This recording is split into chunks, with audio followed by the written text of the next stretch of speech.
or not to see it.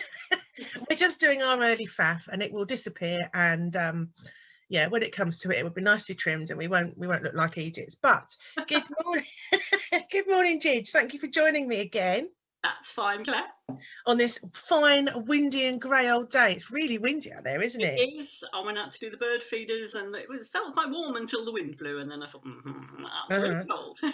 I know Mark said last night, oh, it's blooming cold out there, and I sort of went out, so I was busy writing yesterday. I was doing a eulogy, and I went out and I thought, oh, you're not wrong. Literally, I just popped out to the bin. But I've got lovely Gidge with us today. Thank you so much, Gidge. And Gidge is going to talk about trees.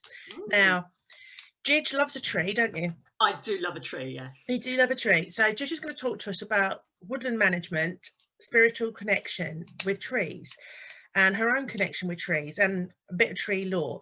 Now, oh, it's Mark. Hello. Oh, Mark. That's the result. He's downstairs.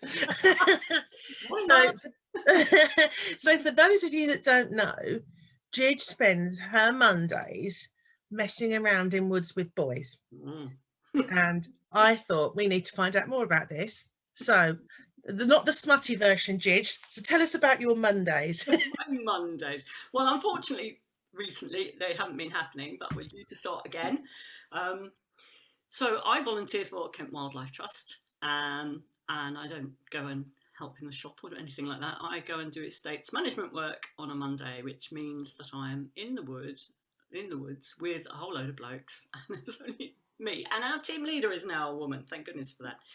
Cutting down trees, basically. We call it wildlife management, but basically a lot of it is clearing scrub, cutting down trees, path clearing, that sort of work, fencing. But because I spend all day, almost all the reserves that my group manage are at woodland, almost all. There are a few that aren't, modern meadows not, but that's about it. So we spend all day in the woods, all day. Excellent. And that's physical work. The sound of 3 chainsaws going at once, though, it can be not exactly the peaceful place you might imagine. Not the peaceful place, that's what a spiritual meditation. Yeah, and Laura's watching. Morning, Laura. Of course, Laura, myself and Gidge, we went for a walk in one of these lovely woods, which is quite near me. It's a lovely place, Quarry Wood. It is beautiful. To go. Yeah, it is. It is absolutely beautiful, and I think its beauty is that it's maintained, but it's not pretty. Do you know what I mean? It's not commercially pretty. It's just woodland. And Laura, Laura and Gidge went, and we took lovely Luca with us, didn't we? Laura's dog. Yes. And Luca, she's just going, and Luca, good morning, Luca, as well. But it was just, you felt as though, and Shirley, good morning, Shirley. You felt as though you could be lost somewhere, because it was, there's no toilets and trails and things like that. It is just what's there, and I think that's part of its pleasure. But of course it is maintained, isn't it? It's not, it just doesn't happen that way. Part of it is coppiced.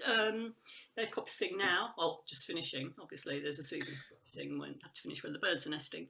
So we've had commercial coppicers in there all winter, because they can get in there with a tractor. So when they can do that, we get commercial firms into coppice. Can you just explain coppicing, because I know what it is, because right, Gidge lives in the next village to me, and we have a rather lively residence page on Facebook, and there's morning Mark, morning Tony, morning Jen. And there's always a lovely debate about more trees coppice, more trees cut down, housing's coming, ran. And I'm sitting there going, it's coppicing. I've lived in this village for nearly 50 years on and off. Do you know what I mean? It's coppicing. It happens every 7 years or whatever it is, they cut them down. But Gidge, could you explain to us what coppicing is? Because people who move to this area, even from other areas, they're not even necessarily urban people, they're from other rural areas outside Kent. Or Sussex. What, foreigners? Foreigners. We don't foreigners? Like people from Kent? Wow. We've got Mark from Derbyshire watching. Do you have coppicing in Derbyshire, Mark? Yeah, Mark's in Derbyshire. He's a helper, if I remember. No. Sorry, I'm digressing. Yeah. so around us, and Claire knows, is the woods that people love to walk in. They're allowed to walk in, even though there's no public rights of way through a lot of these woods. That, you know, the landowners really don't care, because what they're doing is they are growing chestnut commercially. So it's commercial coppice. So it's usually about every 10 to 15 years at the moment, depending on what size of poles wood they need, is how long they leave the coppice to grow. And it is cut right down to the stall, which is the base of the tree.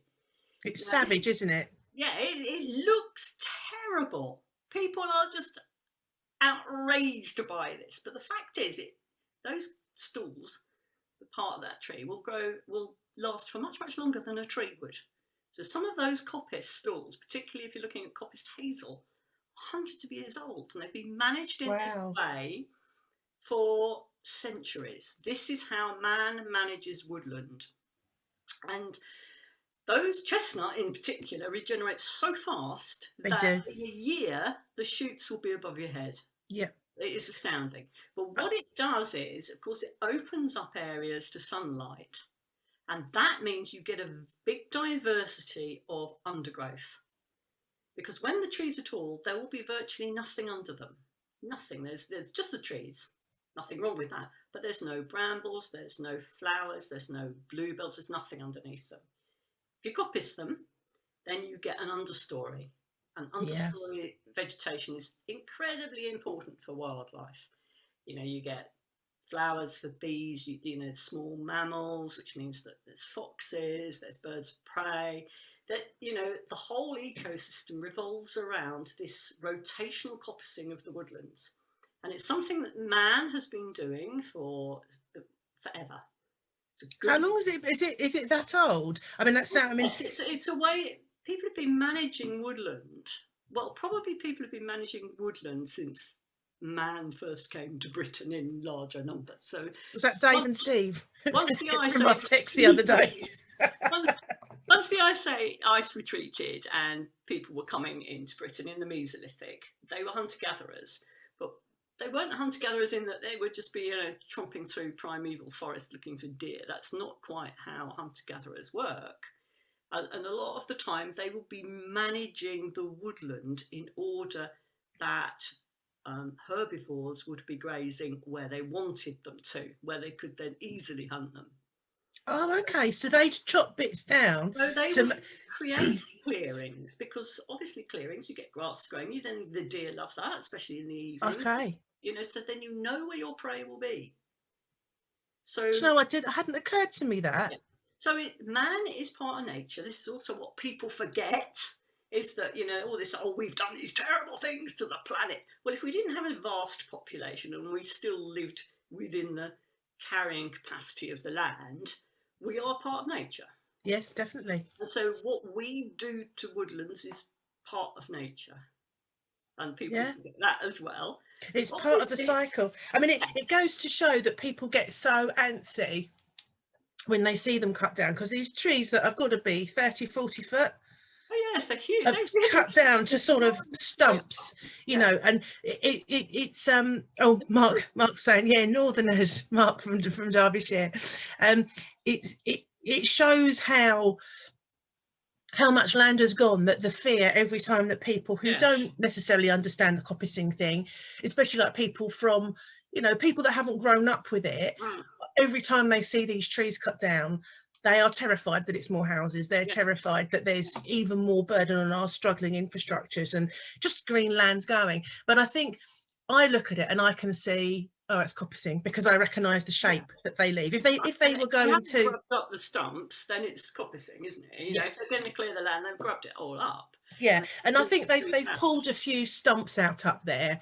Just they'll because the old ones, that if they're not, you know, if they're dead ones, they'll pull. Yes, but that's what I was thinking too, because it's otherwise it would be so, everything would be so compact in there. They must have to take a few older ones out, or ones that are struggling for, you know, like when you what do you call it? You prick out plants when you plant them, don't you? Thinning, that's it. Yeah. So, you know, when you've done your seed, so it's a similar sort of thing. So that's it's very managed woodland. Now, the reserves that we look after, yeah, obviously there are within those reserves chestnut coppice, like at Quarry Wood. There is a chestnut coppice in there, which we do, as I say, we get commercial firms in to coppice that because they can get tractors in. We also have other reserves where we can't actually get commercial firms in there because they are so isolated and with no decent tracks going into them. And they're on very steep slopes. So commercial firms, you know, they're not going to want that because it's going to cost them far more to get that timber out than it's worth. So we do that. So we coppice those areas. And quite a lot of the woodland that we manage, it's been left. So originally it would have been coppice, but then it's been neglected and not managed. Right. So quite a lot of the time we are restoring the coppice from mature woodland. So there's several woods that we go to where it's been hornbeam coppice originally. And hornbeam is that really tough wood, isn't it? Terribly tough. I'll talk about hornbeam a bit later on. Okay. It's an interesting tree, especially in the Weald area. So these are big trees. These are big trees, and we cut those down, and people are horrified at this. Go, no, they will regenerate. And do you know what? We go into these areas and there's big trees and nothing underneath. We go in and we'll clear an area, and the next year it will be full of flowers, full of foxgloves. Foxglove seeds last ages in the soil. The moment they get a bit of sunlight, there's foxgloves everywhere. Wow. It's astounding. And the bees love foxgloves, don't they? Yeah.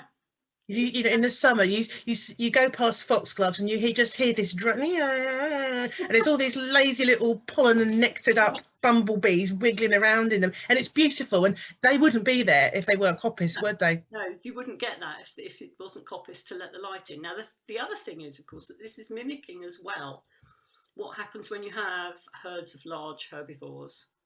Yeah. Originally, we would have had herds of large herbivores wandering about, you know, and they knock trees down and they create glades and clearings by their actions.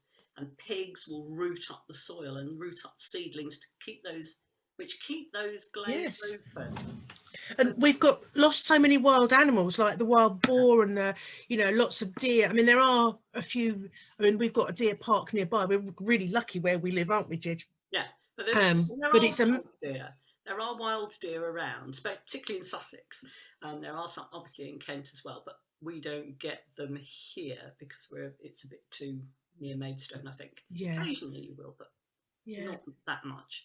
There's no, all those animals, and even foxes, there's probably less foxes than there were 10 years ago, 20 years ago, 50 years ago, 100, all those animals that would part of the food chain and the whole thing.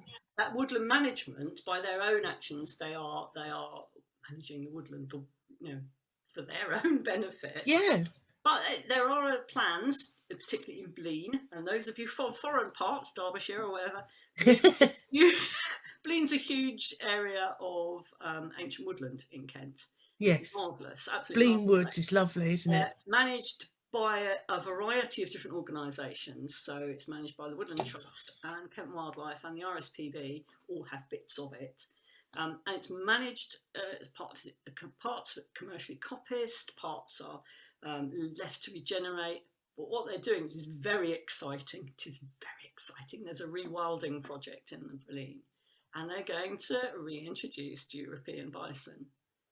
Oh yes, I saw that. I couldn't remember it was Blean. European bison. They're also going to experiment with the area with the bison. They're also going to have some pigs. They can't have wild boar because you're not allowed to.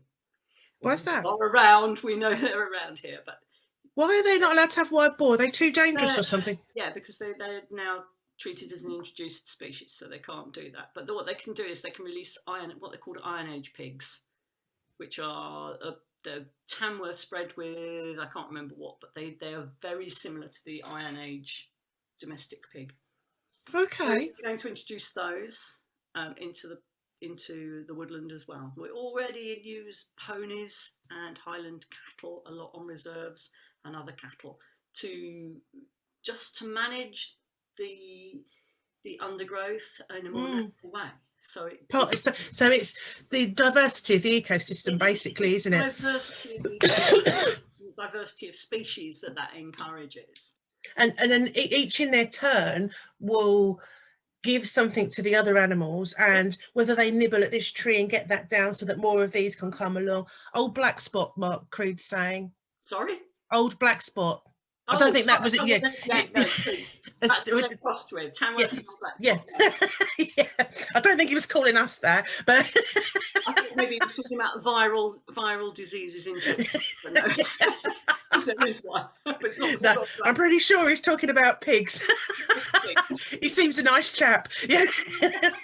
But it is. They're all doing their part that they would have had. Yeah. That we, in a way, we've come in and stopped all that happening. We have, but only because there are too many of us. That's why.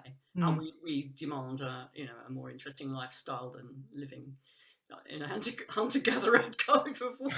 Do you know there's times when it sounds really, really lovely? I'll be honest. I'm a bit brutal, Claire. Yeah. I'm quite happy to have a mud out in the woods at the moment. Okay, so that's really interesting, and that would be. I know there's been a lot of elsewhere, and we'll come back to what you do because that's specifically what we're talking about. But I have watched a couple of things about rewilding of various species all around the world. I mean, I'm talking wolves in Russia and. Some wild cats and things. It's marvellous. It is fantastic. Yeah. I've been to the Fia Brava in Portugal, which is a rewilding area. It's superb. Yeah, absolutely amazing. And of course, we have it really. There is a certain amount of it on our doorstep because certainly Blean is beginning to become a rewilding project. Elmley, which is privately owned now, Elmley Bird Reserve on Isle of Sheppey, yeah. They are managing that in a very eco-friendly type way. Similar to Knepp Castle Farm in Sussex, which is a big rewilding farm, basically. They just let it go. And are these places that you can just visit as well? I know yes, Elmley. You can go to Knepp Castle Farm. I haven't been yet because it gets really booked up.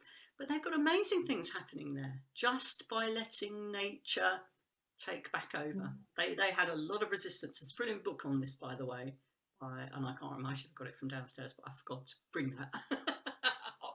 We can put it in the notes after. Yes. But it's that kind of thing. And I suppose it's a bit of a catch-22. Do you tell people and everybody rushes over to have a look?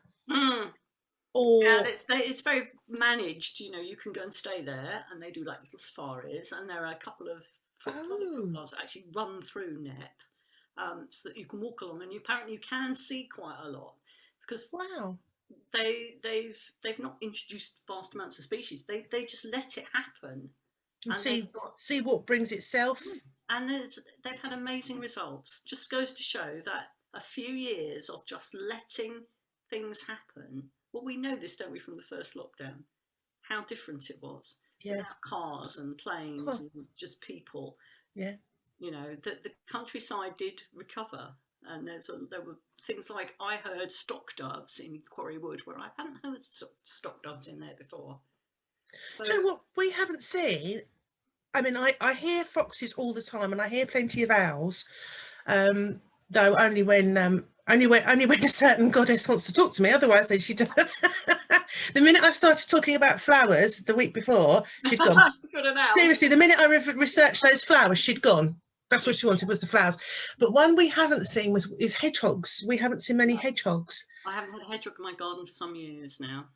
Yeah. We did have who we thought was Mr. and Mrs. Hedgehog, Harry and Harriet. Oh, it's Harry and Hermione. Very unoriginal, but and we think that there were little ones, but we think they all died. Yeah. What just randomly there? What could we do to encourage hedgehogs? I did buy some hedgehog balls for seed balls. They need to wander, and people fence their gardens, so having a little hole in your fence is a good one. We did leave a small gap between us and Gary and Naomi next door for them to come through. It's very difficult because also people tend to pave their gardens and put artificial grass down, and that's no good for any wildlife. No. So it is difficult to know what to do about hedgehogs, to be honest. They just need not to get run over. Are there lots in the yes? Yeah, they're not very good. They need the Green Cross code. But with there's no defence against a car. No, they're not. No, rolling up into balls not going to help. Do you see signs of them in the woodland that you're working in though? we don't because you probably wouldn't anyway. They're probably quite nocturnal, aren't they? Yeah, and they tend to like hedges and kind of more um, adjacent to fields and that kind of thing. Gardens. Yeah, They love gardens, but you know they'd be on where I live. There's a big hedge opposite me, and yeah. then some neglected land. Um, they love that. That's kind of the environment that they really like. They will be in woodland, Mm. but And I haven't seen any we squash don't. ones either, to be honest. To be honest, calling 3 chainsaws and the noise of that is probably enough to frighten any hedgehog off. It would scare me if I didn't know what you were Yes, doing me and I too. saw you coming at me with a chainsaw, Gidge. I'd probably leg it, and I only run when it's necessary. So, okay, because now how did you get into this? Because as you were saying that, I was thinking, you've done this for some time, haven't you? Well, I retired when I retired from It's the only when you retired. day job. When I retired from the day job, I thought, what do I really want to do? And this was one of them. So I looked up volunteering and thought, yep, I want to be out in the woods with boys cutting trees down. That's what I want to do. And So I'm just curious if anybody else is sorry, I've got a blanket on my chair so that I don't get cat hair all over my bum and it slipped down. So did you have any experience of this other than knowing a fair amount about nature no, except for and having a garden for your whole adult life? And I've always been interested. So, and I've got a degree in geography, which encompasses a fair amount of ecology and. Okay, but would they? Because obviously, Jenny's saying if she saw you with a chainsaw, frankly, she'd be terrified. Yeah, I'm with you, Jen. Jen doesn't run, but I think Jen would run too. Oh, morning, Sharon. So because I was just thinking, is you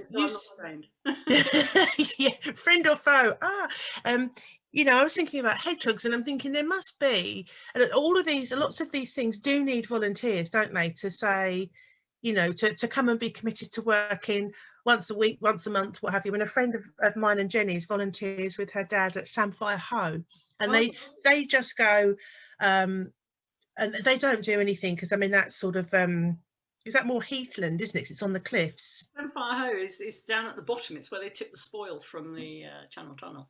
Okay. In place because it's obviously rewilded itself. Yeah, I mean I think they do more. Jenny, what does Sue do? I think it's more litter picking and more that sort of. It's all valuable in its own right. Any litter picking is valuable. Just picking up outside your own house. Yeah, is a major contribution, really. Yeah. People these days, I don't know what goes on. Kids just chuck stuff out of cars. I drove up Gallant's Lane and there's like McDonald's wrappers thrown out the window and beer cans, and I just leave it in the car, take it home, put it in your bin when you get there. So even litter picking, if something as small as that can make a difference. Don't think, oh, it's on the other side of the road. It's nothing to do with me. Okay. It's to do with everybody. It is. I hate litter. It's do this, but you count sheep and litter picks. Yeah. I'm guessing she doesn't go to sleep. She is quite sleepy, I said. Anyway, so I've completely digressed, Gidge. So environmental stuff, but I think we should talk about trees in particular. Trees. Talk about some trees. That's what trees in particular, because now I'm sure most people of a spiritual type nature have heard of the tree ogham and all that kind of stuff, but it doesn't have all the trees in it. And so I'd like to just talk about the connection that you get from what we do. Yeah. And because obviously what we're mainly doing is cutting these things down. Which sounds terrible. Yeah, how does that marry up? But yeah, as I said, it marries up because we're talking about the whole environment. We're not talking about individual trees. We're talking about the whole environment. We're talking about coppicing. So we're cutting them down. We're not killing them. We're just pruning them rather extremely. It's like us going for a haircut and a pamper session, isn't it? Pruning. With ecological pamper session. We have roots too. You can see. But it's looking after them, isn't it? Well, we're looking after the whole environment. Mm-hmm. You can't just say, oh, well, it's one individual tree. It's not. It's part of the whole environment. And I could talk forever about that one as well. And there are books about how trees are connected within the woodland. So, that's a very interesting thing as well. Is that trees talk? Yeah. They communicate with each other in the woodland through the fungal mycelium in the soil. It's incredible. We're only just beginning to realise how much this goes on. Isn't it that they can release chemicals to let the other trees know there's a threat if there's like a disease or or browsing? The message will go around, you know, increase these chemicals in your leaves because there's a giraffe that's going to eat all the leaves, kind of thing. You know. I'll tell you what, if I went to Quarry Wood and there was a giraffe, I'd be really impressed. I'd be quite impressed, to be honest. If we'd rewilded to the point where that'd be awesome. I mean, Jenny's just put the sheep help manage the land too down at Samphire Hoe. Yes, the sheep help. Yeah, and brilliant for managing. Oh, she's put a link on for people that are interested. Samphire Hoe events getting involved. Oh, so because that's where, do they have loads of stuff? I mean, there is when lockdown has finished, there's loads of environmental work that you can volunteer for, and you don't have to commit yourself like I do to every Monday going out there and getting hot and sweaty and, you know, heaving logs about. It doesn't have to be that. As I say, it can be a smaller thing as a session where you go and litter pick, help sort out a fence, a one-off thing. All sorts of things that charities need people to go and do, plant trees for half day, you know, whatever.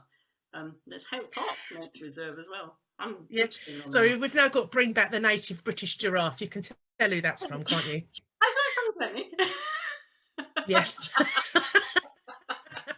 I shouldn't say Bring Back the Native British Unicorn. But anyway, sorry, trees. Yeah, trees. I'll talk about a few trees. So I'll talk about sweet chestnuts first, because these are the ones that are coppiced around us. So we see them really at all stages of growth. So we'll see the coppice stalls after they've just been coppiced, and as I say, it looks brutal. There's this lump of brown wood, and they can be huge, these coppice stalls. Yeah. And you walk through the woodland and you go, oh my God, you know, this is devastated. And do you know what? You can't find your way because it was different. But suddenly you can see the horizon that you haven't seen for 15 years because of the woodland. Suddenly there's a view right across the Weald to Sussex. And you go, oh, those cottages must only get this view once every 20 years or so. But it is quite amazing the difference in the environment between the two. So you see them from being these stalls, and then a year later, as I say, those shoots, whippy shoots, will be above your head. The actual rate of growth is astonishing, and it never fails to amaze me when we go back to someone we've copied the previous year as to how much growth has come from these. It's incredible.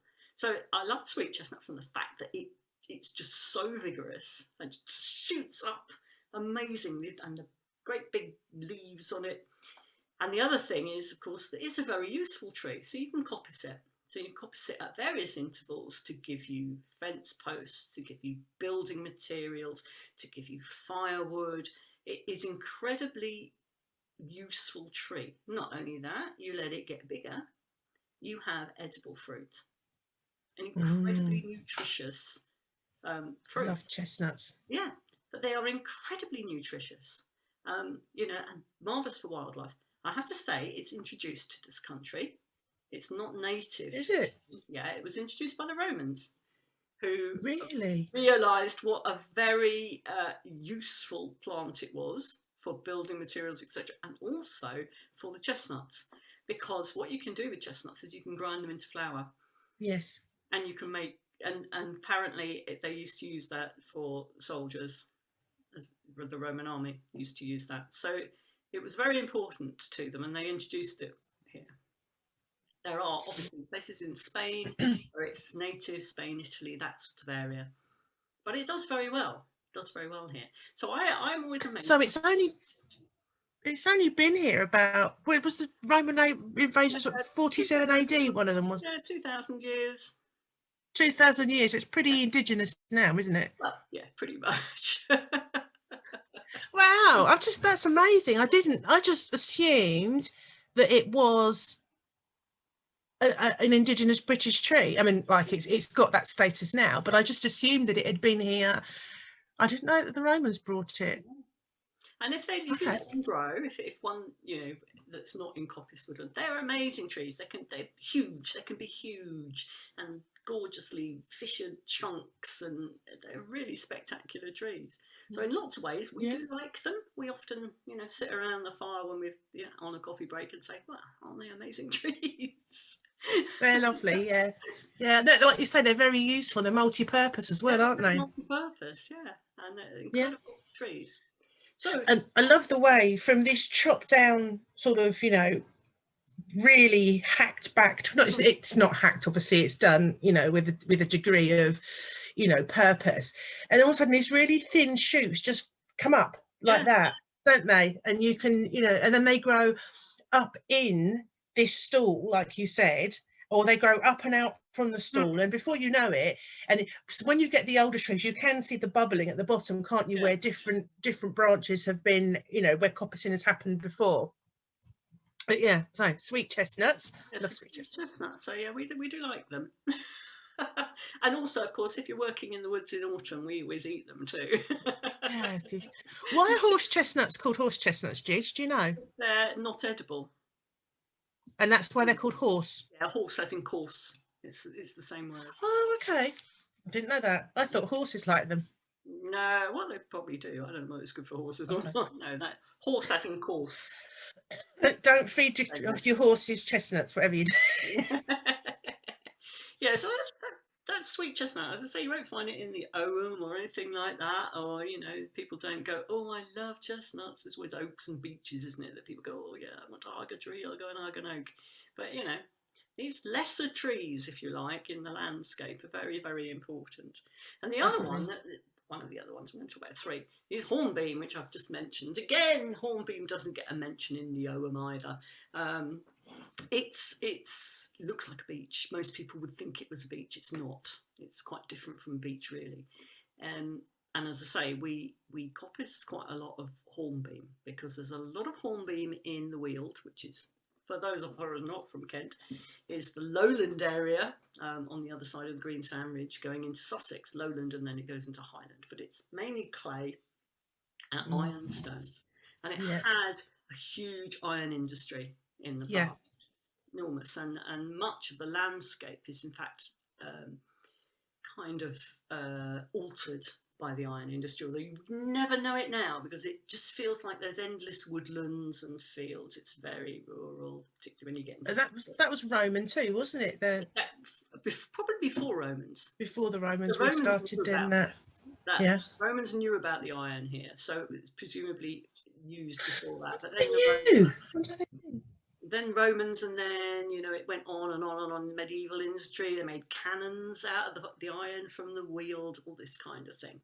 It was very important, and hornbeam was grown in coppices. You'll find it near where ironworking was, because it makes extremely good charcoal to fuel the furnaces for ironworking. It's really dense, isn't it? Very dense. Very hard and very, very heavy. You'll know working with hornbeam. You feel that at the end of the day when you've been heaving hornbeam logs around. It is very, very heavy. So I can pick up a silver birch log, that's twice the size of a hornbeam one, and go, "Yeah, this is fine. Stick it on the log pile," and get to the hornbeam. Well, I can't pick it on that pickup. Yeah. I remember you saying about how heavy it is before. So just can you just explain what the Ogham is for people that perhaps... Ogham is the Ogham is an ancient Irish, basically, alphabet, but it's been also used as tree lore, if you like, and each Ogham symbol has a tree associated with it and various properties that are associated with that tree, from basically observing trees. I mean, everyone knows kind of the properties of an oak. It's big, it's massive, it's strong, it holds everything together. Technically, actually, that's not true, but that's how it appears to us. Perceived. Yeah. Perceived by human beings. And so the whole thing, there's plenty of books on the Ogham. I recommend this one, Headingham Fair. I just recommend them. You love Headingham Fair, yeah. Neen's just joined us. Good morning. And at the end. Okay, and our friend Pete loves Headingham Fair. Sorry, were you going to talk about the Ogham? It's the one that's spelled Ogham. Yeah. And I never knew how to pronounce it, and I knew Gidge would say it. and then I could act cool, like I knew how to pronounce it. Oh yeah, the That's the modern Irish pronunciation, by the way. You wouldn't say the G, but in antiquity, who knows how it was pronounced? We don't know. It might have been called Ogham. We don't know. Yeah. So so again, the hornbeam isn't in there. It's just a boring, basic tree that grows for a purpose. But its density is really what hits you when you work with it. And I don't mean work in the spiritual sense. I mean pick the bugger up, pick the logs up, and burn the brash. And but you because it's dense, the essence of the tree, because you are handling that tree all day. That species of tree. Yeah. What you are, is in your hands all day, one way or another. The buds, the branches, the trunk is what you're touching all day. So kind of the essence of the tree you feel. That's the spiritual bit. Yeah. Yeah. And there's nothing. No, and that makes sense. So the density makes the charcoal, so that will burn at a higher intensity because it doesn't. It takes longer to burn. Is that right? Yeah, but hence for the ironworks. Charcoal, because it would make such charcoal that we could get to a really high temperature. It's just not going to incinerate quickly, is it? No. And sorry, that was us saying. Does it make good charcoal? We do burn the logs because one of the places we work is just too difficult to get the wood out of, and it's been neglected for a long time. So we are cutting down big hornbeams, but we do have to burn quite a lot of it. But so we're putting these huge logs on this enormous fire, and I tell you, the heat is just incredible from these. And the other thing is, and the thing that strikes me and struck me, and the first time I went out was to somewhere where we were copsing hornbeam, and these trees were neglected, and they were enormous, and they were chainsawing these trees down. And the thing that really struck me was the fact when one of these went down, the earth shook. You could be standing a fair amount away, and you'd feel this thing hit the earth. Because they are so heavy. So heavy, so solid. Mm. Yeah. So it's from that point of view, then that's why we always remark on it. Oh my God, we're doing hornbeam today. God, this log's heavy. It's about the whole essence of the tree. And the other one I'm going to talk about a little bit. Again, this is not a very fashionable thing, and you're certainly not going to go and hug one of these. I can tell you, it's blackthorn. Oh no. Blackthorn is in the Ogham. It is mentioned in the Ogham, and we probably all know it one way or another, because we've probably all had a bit of a sloe gin, which is the fruit of blackthorn. We clear a lot of blackthorn scrub because blackthorn regenerates by suckers. You get one blackthorn bush and you get suckers everywhere, and it'll end up as a huge mass of blackthorn. And blackthorn is incredible. I mean, it's that vitality. It's like, it's just that vitality of life. It just is so persistent, and it keeps coming back and regenerating and growing. And we cut it down, we cut the scrub down, and it's back there next year, and we refer to it as just bastard blackthorn. Blackthorn, everybody will come out by the end of the day bleeding somewhere. Covered. Absolutely, even though we've got, long decent gloves on, you can guarantee blackthorn will bite back. The thorns, if you've ever seen a blackthorn and looked at the thorns, they're like this. They are, and that's the way to tell damsons from sloes, isn't it? Yeah. Damsons have no spikes. Sloes have got spikes, vicious spikes on them. So not on the fruit, but on the branch. If you go, you're like, yeah, they are enormous, and keeps everything off it. I mean, it is an incredibly effective plant, and humans have used it for stock fencing, hedging for years, because it's impenetrable. You get a hedge of blackthorn, none of your animals are going to get through that. No, and they're not going to try, are they? Well, they're only going to try once. It's absolutely an amazing plant. Again, you can use it for hedging. They're beautiful as well. They're in flower now at the moment, and they are absolutely beautiful. Are they white? White blossoms are so delicate. Really, when you look at them, beautiful, delicate little things, and they're a mass of bloom. Where a Marden Meadow, where we've got a blackthorn hedge that they laid the hedge before I was there. It was neglected, and they chopped it and laid it. The blossom on that is marvellous. It really is beautiful. I think But there's some down Gallants as you go down Gallants.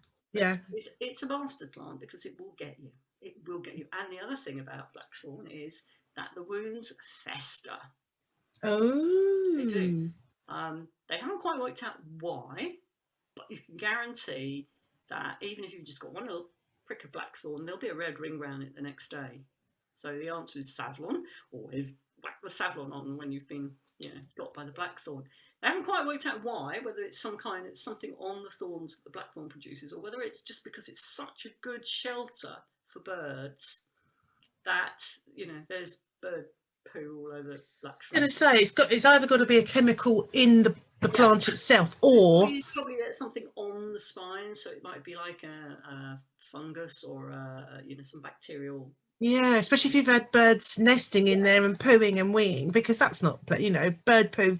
Bird poo can be poisonous, actually, can't it? It can cause, what's it can cause in your chest? Oh yes, silicosis. That's it. Yeah. So it protects itself, and I think that it is all about protection, self-protection, blackthorn, because it's so protective. The other thing is when you're cutting it, you realise that the thickets underneath, when you go underneath the thickets and cut into the blackthorn thickets, it's dark. There's nothing under there, absolutely nothing. The soil will be bare underneath the blackthorn thicket because nothing can grow under there. It's so dark, it's so thick that nothing grows under there. Marvellous for foxes and rabbits and everything else that can get under there for protection. But blackthorn is in the Ogham, because it's the only one in the Ogham. Supposedly, it's part of the dark part of the year. So, okay.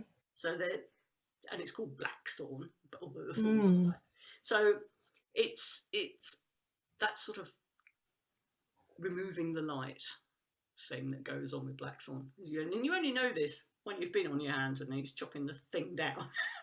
when it's hurt you and you've got down there, and I suppose underneath as well, is it still spiky underneath for the animals to go under? Well, it tends to be, you tend to have a bit of a stem, but okay, it comes down in front. But if they can get through that, they can get underneath, and it's kind of like a little cave. Because that's a safe place for them, isn't it? Safe place. It's very good for foxes as well.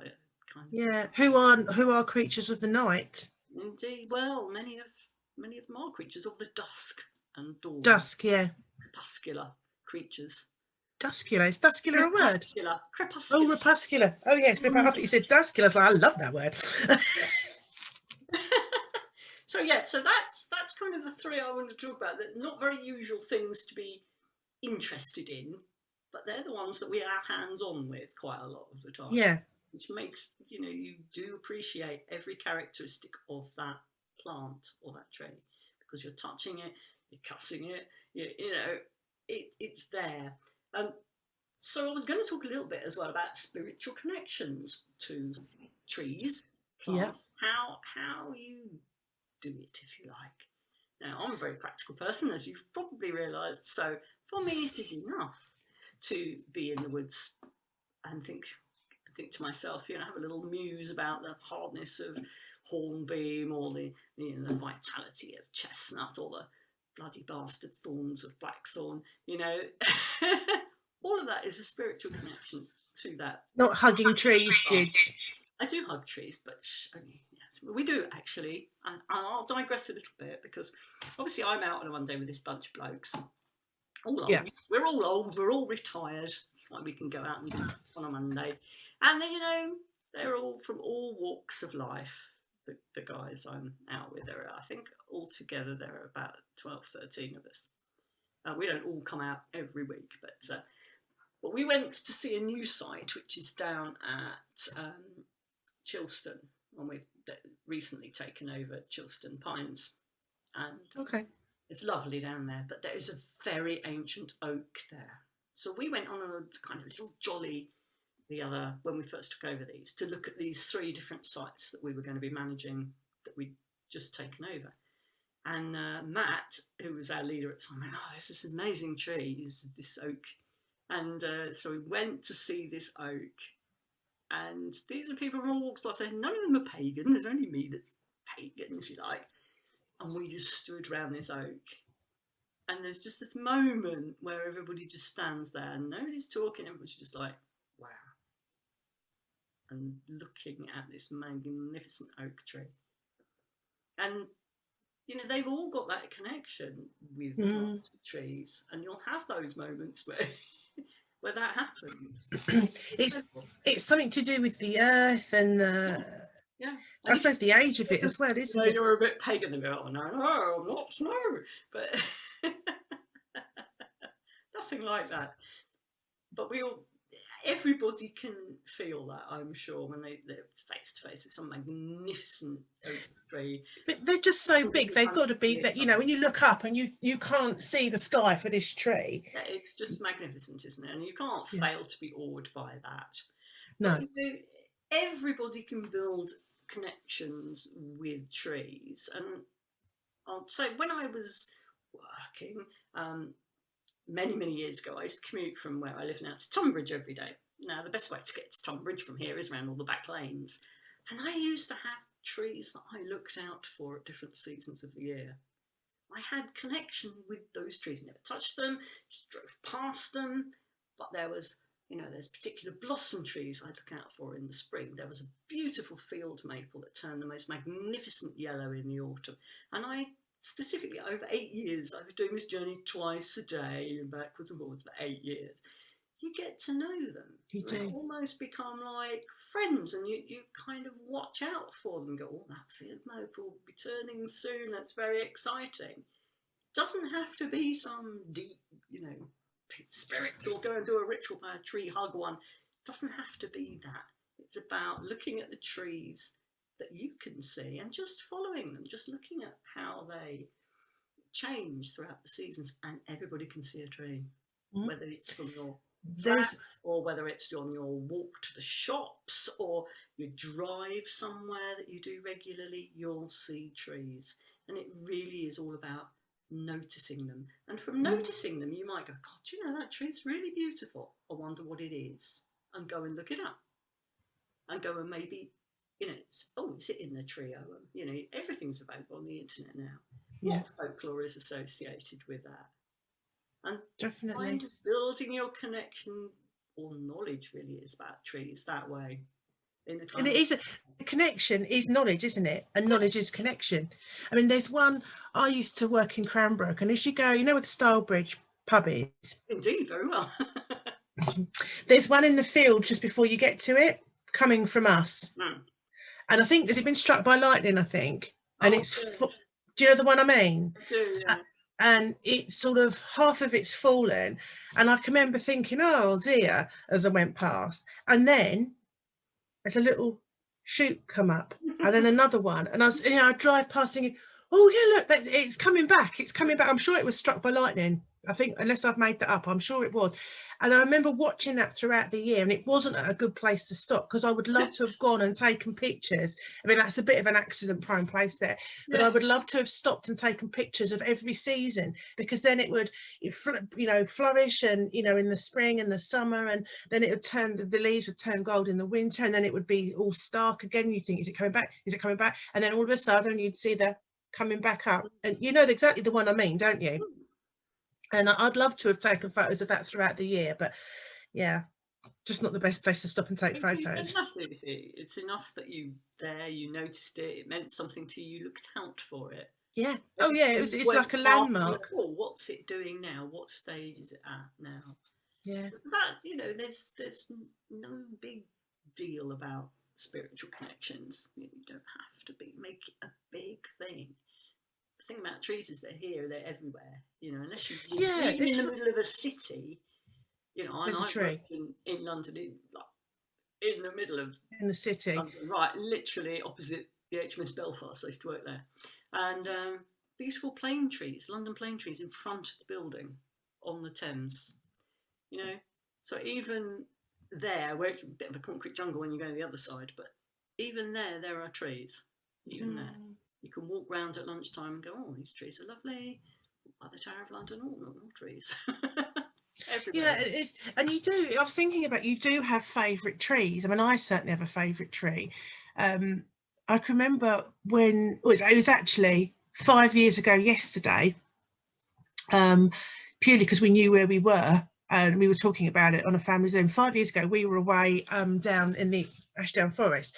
And when we came home, my parents' rowan tree had been hit by, I think it was Hurricane Jude. Oh no. And he had taken the rowan tree down. And that tree had so many memories Mm. associated with it. You know, I mean, the fork at the top was too high for us to climb. When myself and my brother were younger, you know, we'd swung round that tree, and you know, we'd had berry fights and ping berries at each other. And my older cousins, you know, again, they'd had you know, there's pictures of all of us, you know, sort of hanging out of this tree, and they're sort of, you know, 11 and 13 years old of us, and you know, and the kids have pinged berries at each other and everything. And it was, you know, we had to cut it down. I had to help my dad and my mum do it.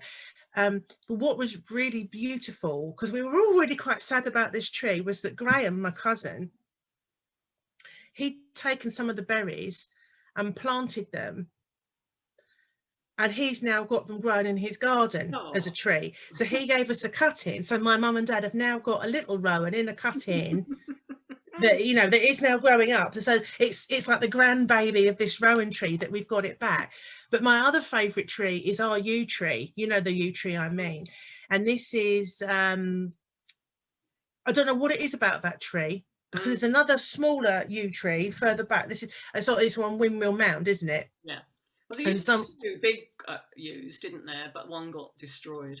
yeah, this is massive. How old do you reckon that one is? This is They're in the huge woods now. near where the Coppicin's been. There's I was reading something the other day, and they do reckon it was a windmill. There is a mound. No one knows how old it is. There would have been a windmill on it at some point, they Yeah, think. But that doesn't mean to say the mound wasn't there to start off with. yeah, it's a very It, special mound, that, isn't it? it's ideally positioned actually to be a Bronze Age burial mound or a boundary marker Yeah, mound, because you can see it from.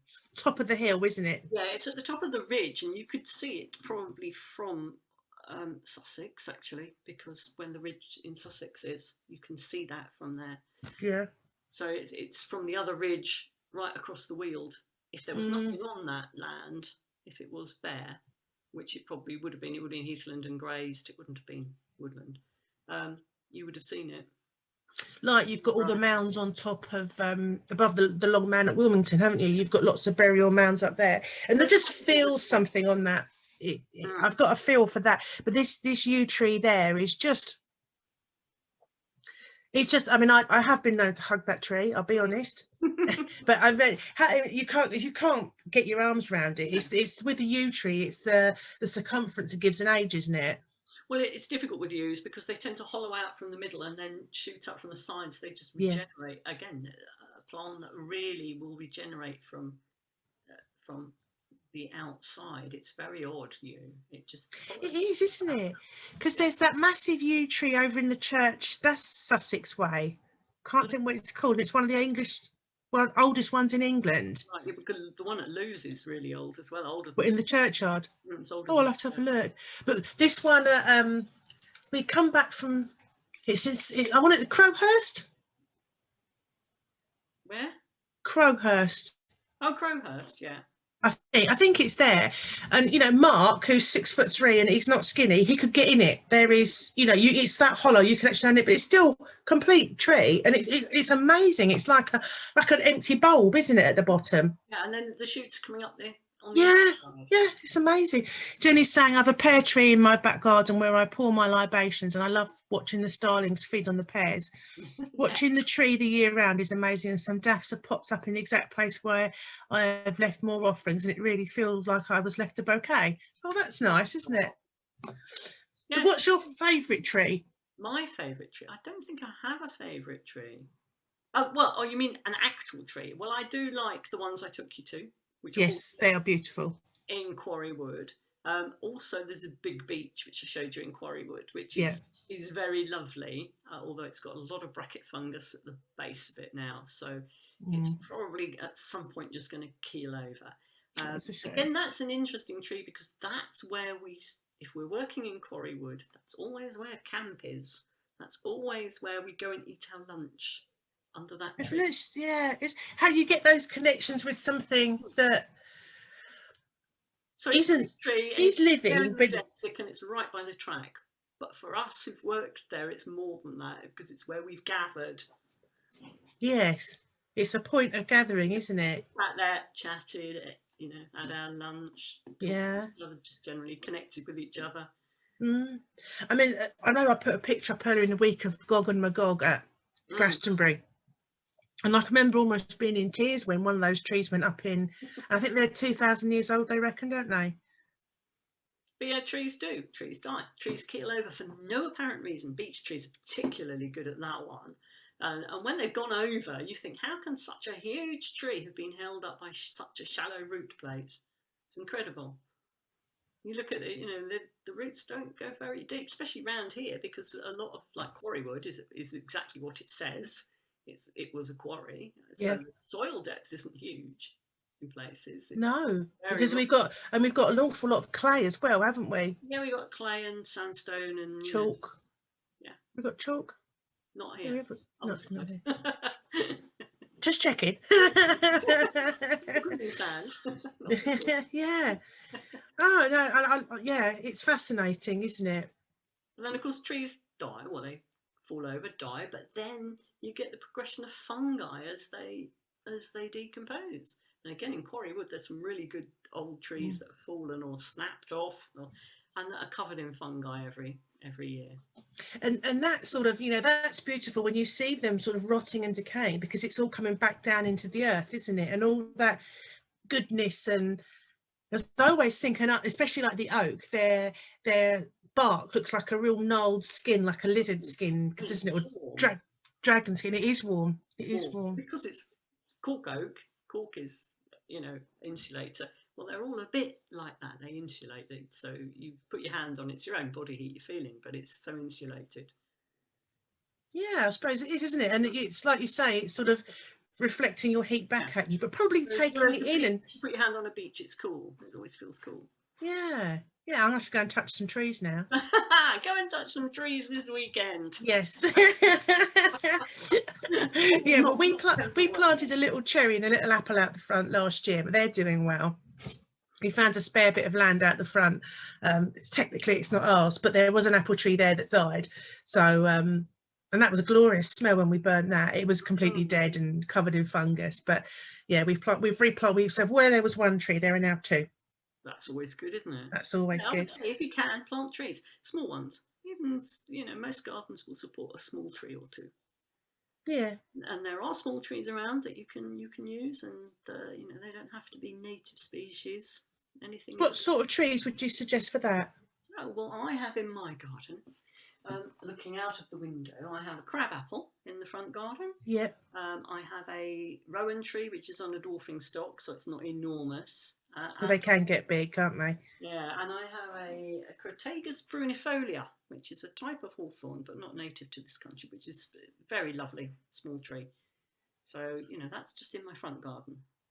In the back garden, I have two pear trees that were here when I arrived, which are a bit knackered. Not big ones, they're on dwarfing stock as well. A fig tree that was a Mother's Day present, twig in a pot. It's now enormous, so I have to keep it well under control. Do you have figs? Does it give you figs? No, unfortunately, they don't ripen properly here. It's just a little bit too exposed where it is. Yeah, I can imagine. That's what I was thinking.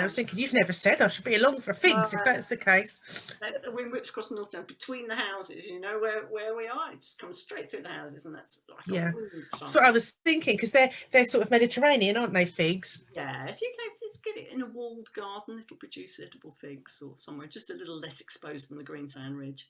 I think I might have a fig tree on my patio. I've got an olive tree actually in my back garden on a patio. It's a massive tub. Honestly, it's a massive tub. But I don't know why we bought an olive sort of small tree. Yeah, and it's actually got olives on it. I don't think we'd want to eat them, but even the birds leave them alone. So that's a sign of how they are. Grow things that birds like. So things like Crataegus prunifolia is great because it has like hawthorn berries on it. And also crabapple crab apples, Cool. which blackbirds like, but not until they've rotted. Yeah, not till they've rotted. No, yeah, I ate a crab apple once and I had bellyache for I don't know how long. We used to have crab apples in Mum and Dad's garden. So what was you going to say? You'd got your book. You was going to.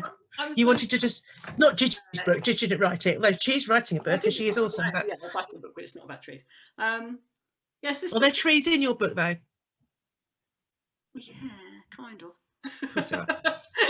This book, it's written by Karen Cater, and she's a very talented artist. And it really is a very good read because it's kind of her spiritual journey with trees, as well as her beautiful artwork and the meanings of the tree Owen. So it is just lovely. I mean, she just did exactly what I said. She's kind of gone out in her local area, found trees and drawn them and noted where they were and kind of watched them through the seasons. So yeah, it's beautiful. I mean, her illustrations are lovely. I mean, that's hawthorn there. And she's got that's nice. One of those for every, tree in the Owen. Oh, and it's got sort of what she thinks the correspondences are, and correspondences that are traditional correspondences from the Owen. But the Owen's not that old. The tree Owen. Yeah, not ancient. Hawthorn's a fairy tree, isn't it? No, hawthorns are pretty cool trees, to be honest. Yeah. You shouldn't bring hawthorn blossom in, should you? Technically not. No, you shouldn't. Okay, well, fantastic. Thanks ever so much, Gidge. I can't believe we've been chatting for an hour already about trees. So were you going to put a link in for something? I can't remember what it was. The rewilding book. The rewilding book, yeah. If you could put that in the comments, that would be great. So thank you everybody for joining us. As well. If anyone's got this is lovely. Greenland Tree Oracle. With trees. That's nice. Okay. I've had that many years. Yeah, I haven't got any plant ones. It's actually they're on my list, sort of plant. I've got lots of different oracles, but I haven't got a plant one. But I think it will be on my list. Yeah, the illustrations in that, I just get them for the pictures. The illustrations on that are lovely, really nice. Yeah. So, and it's really a huge part of your life, isn't it? Working outside of the trees now, and I thought you'd done it for longer. So much. I've missed it so much, and we're back. I can't go tomorrow, but we're back from tomorrow. Oh, fantastic. Well, thank you very much, Gidge. Thank you for joining us. Pleasure as always. And I'm left wanting to go and hug a tree and find out more about trees. And it's always you're absolutely fascinating. And amongst two of our groups that I'm in, that Gidge is in, she is you're a bit of an oracle, aren't you? On yes, you are. We refer to you as basically, if Gidge doesn't know, then we're stuffed. Do you know what I mean? It's and he says that's really interesting. Thank you, Gidge. And Tony says thank you. I mean, we go for in our sort of local pagan group, we go for walks and we'll be like, Gidge, what's this tree? And she always knows. And it's like Gidge will know. And we did have a joke at one stage that Maria was going to have a t-shirt made up, said, I don't know, ask Gidge, or something along those lines. If in doubt, ask Gidge. Because all I can say is, if you don't know, just say something with confidence. There you go. Life hack. You heard it here. All right. Okay. Well, we'll see you soon, everyone. Take care. Bye. Bye.